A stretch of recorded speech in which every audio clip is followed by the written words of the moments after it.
دخترم دختری افغانم من دختری ملک دل ایرانم من دخترم دختری افغانم من دختری ملک دل ایرانم. That's the first ever performance by an Afghan artist at the White House. Mujda, International Women's Day 2010. There you are performing for President Barack Obama. Welcome to Breakfast Television. Thank you for having me, Ryan. It must have been an absolutely incredible experience for you. We want to dive right into your story because it's an incredible one. Born in Kabul, grew up until you were 6 years old there before moving to Vancouver? 5. 5 years old. What prompted the move back to Kabul just a couple of years ago?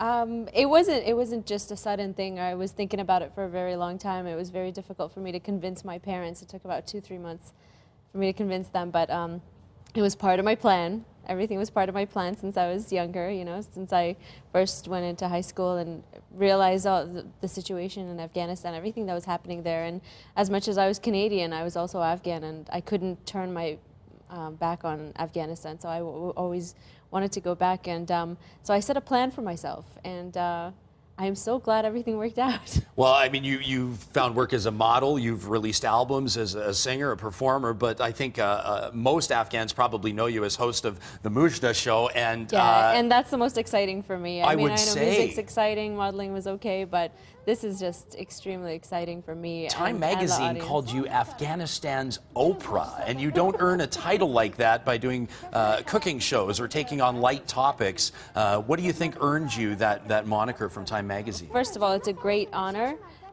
I think the first paper ever to call me Afghanistan's Oprah was the Vancouver Sun. And that's what led to everyone else calling me the Oprah of Afghanistan. But it's a great honor to be called that. You certainly tackle tough topics.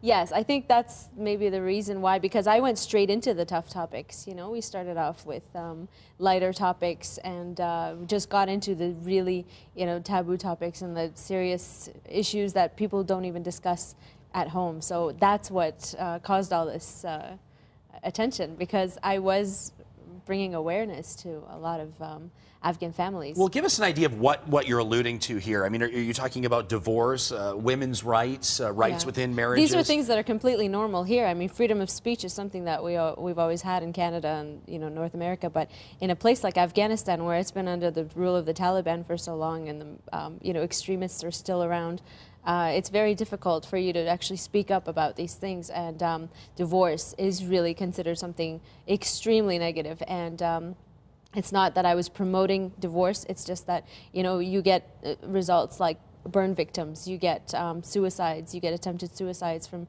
all these women and girls, and what I wanted to do was inform the family that it's more important to take care of your own family. Family comes first, you know, and a lot of Afghans worry about what others have to say about their family and their name and their honor, you know, and so I just want to make them realize that family is first. And you know, I also discuss domestic violence, child abuse. All these things are in my agenda. Mujda, we know that the topics that you've taken on mean that your life is in real danger on a regular basis. Within Kabul, you travel with an armored vehicle. We know that there are certain online forums dedicated to tearing down what you're trying to build up. I think what Canadians want to know is the investment of Canadian money and our Canadian troops. Are they making a difference in Afghanistan? What do you see? Definitely, definitely. I know that, you know, the media continues to look at the negatives, but I see so much positive impact in like everything that the Canadian troops are doing there. The international forces, the international community, including Canada, they're just, without them, Afghanistan would not be as stable as it is, and I would not be able to run this show, and I would not be able to educate Afghan families. And I think that the security of an Afghan family means the security of the nation.